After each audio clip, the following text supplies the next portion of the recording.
tresno bebarengan ning gedung ombo asik saiki aku papane para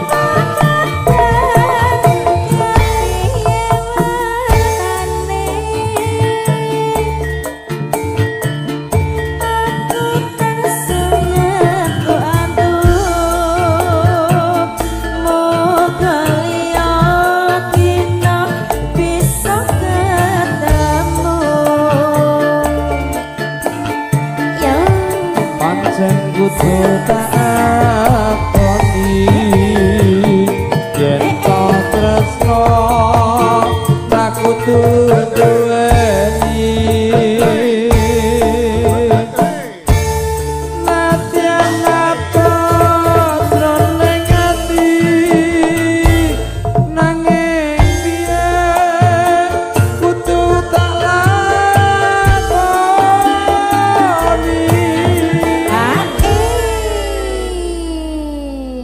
Tujune karo Cadas Audio Sound System. Lah nggih, Mas. Mula mau ya kekeselen aku bareng rabuk pari terus suarane rada entek ning delalah petuk Cadas dadi metu neh.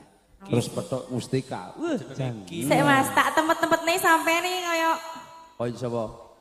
kaya chat iki lho Mas. Ha iya memang ki mau jane iki abang terus aku ning mburing ngampil kamar mandi enek sisane cat pager iki tak nggo ngecat klambiku. Lagi sadar aku Mas.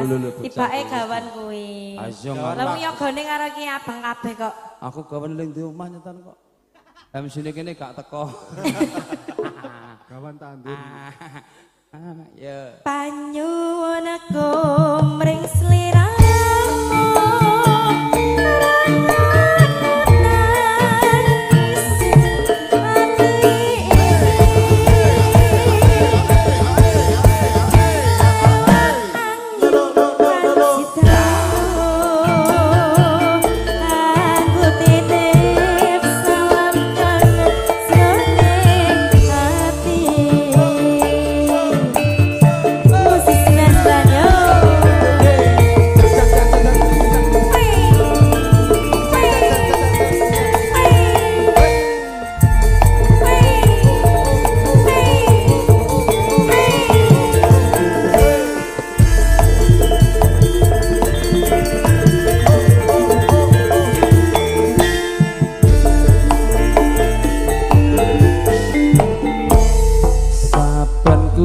Nyawang botomu rasa kangen nyawang sliramu biyen ate andhong tresno bebarengan ning gedung ombo.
Mbok mesakne iki lho Mas Adam, wis tuwek menggeh-menggeh lho Mas. Oh ya biasa wong ya wis faktor U kok ya. Faktor U mesakne aku nek mulai-mulai engko gak iso anu piye. Aku ki semangat terus kok pokoke kok. Wong ki rasa nyawang nun sewu aja nyawang saka tuwekku. Lah nyawang sapa Mas? Sawangan utangku. Gak sanggup ngatasi aku ya. Lah nggih ben reti ngeten. Malah ngrepotne kancane. Ora usah repot engko tak urusane dhewe tenan. Ya, panyuwun kum